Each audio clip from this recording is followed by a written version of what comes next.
Mais comment faire pour changer d'alimentation? Par où commencer? Bonjour, je suis Caroline, spécialisée dans la nutrition. J'aide les mamans à modifier le comportement de leur enfant extraordinaire par l'alimentation. Je suis également coach de vie pour ces mamans. Avant de vous expliquer comment modifier l'alimentation de votre enfant, je vous invite à vous abonner à ma chaîne et à cliquer sur la cloche pour être informé des futures vidéos. Tout d'abord, sachez qu'il n'y a pas une seule et même manière de faire une transition. Non, il n'y a pas non plus une bonne ou une mauvaise façon pour commencer un régime spécifique. Je vais vous expliquer la meilleure stratégie que j'ai notée par expérience. En sachant que vous pouvez constater des améliorations pendant la phase de transition, moins de maux de tête, moins de maux de ventre, votre enfant fait moins de crises. Personnellement, c'est ce que nous avons constaté à la maison. Cette stratégie est la méthode des petits pas, contrairement à celle du tout d'un coup et de tout révolutionner dans la cuisine. Celle-là, c'est la stratégie du tout ou rien. Vous remplacez tous vos produits du jour au lendemain.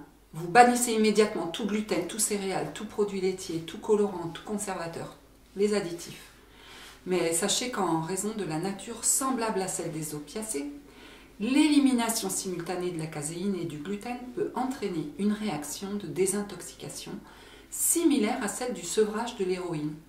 Il ne s'agit pas d'une réaction très courante, mais c'est quelque chose que vous devez connaître si vous choisissez cette stratégie.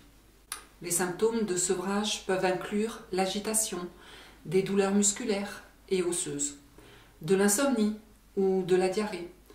Personnellement, j'étais tellement pressée que j'ai tout changé d'un coup. J'ai eu des douleurs musculaires partout, dans tout le corps, qui ont duré à peu près 3 semaines. Donc je reprends la stratégie du chi va piano va sano, celle des petits pas. C'est une stratégie lente et régulière. La plupart des experts recommandent d'ailleurs cette méthode en raison des réactions diminuées de symptômes de désintoxication. Cette méthode peut vous permettre d'atteindre 100% de l'alimentation spécifique en 2 à 6 mois. Avec une approche lente et régulière, vous commencez par éliminer la caséine. La caséine se trouve dans tous les produits laitiers, les yaourts, le lait, le fromage, le beurre, la crème fraîche. Vous retirez ces produits pendant une période d'au moins 3 semaines. Vous commencez par exemple à supprimer un yaourt sur 2. Puis vous diminuez le fromage râpé pour le supprimer 1 fois sur 2. Lorsque c'est acquis et que votre enfant n'a aucun mal à ne plus manger sans ces aliments, vous supprimez le gluten. Vous faites comme pour les laitages. Vous commencez par supprimer le pain. Au lieu de manger 2 morceaux de pain, votre enfant n'en mange plus qu'un, puis 1 jour sur 2, etc.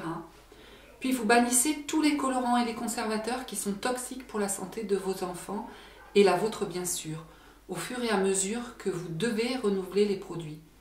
Pour vous faciliter votre transition, trouvez des plats que toute la famille aime avant de retirer les plats habituels que tout le monde a l'habitude de manger et d'apprécier.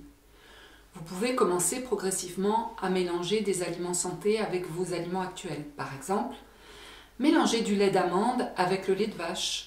Ou, dans votre recette de gâteau maison, remplacez la moitié de la farine de blé par de la farine de coco.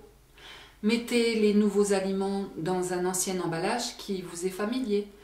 Par exemple, le lait de coco peut être transvasé dans le récipient à lait, ou les graines et les oléagineux. Les oléagineux sont toutes les noix de Grenoble, du Brésil, les noix de cajou, ainsi que les amandes, les noisettes, etc., dont elles peuvent être versées dans votre boîte habituellement réservée pour les pâtes. Assurez-vous que les contenants soient très propres, car les résidus de gluten et de produits laitiers sur les contenants suffisent à déclencher une inflammation. Ensuite, commencez à faire un repas conforme tous les 15 jours, puis la quinzaine suivante. Tous les dîners seront conformes à l'alimentation spécifique. Les 15 jours suivants, vous ajoutez les petits déjeuners conformes, puis 15 jours après, les déjeuners. Je vous propose de tenir un carnet de bord où vous noterez dès le début le comportement de votre enfant et toute son évolution. Par exemple, lundi 14, mon enfant a refusé de manger des brocolis et la semaine suivante, il les a acceptés dans son assiette et la semaine d'après, il a accepté de les goûter.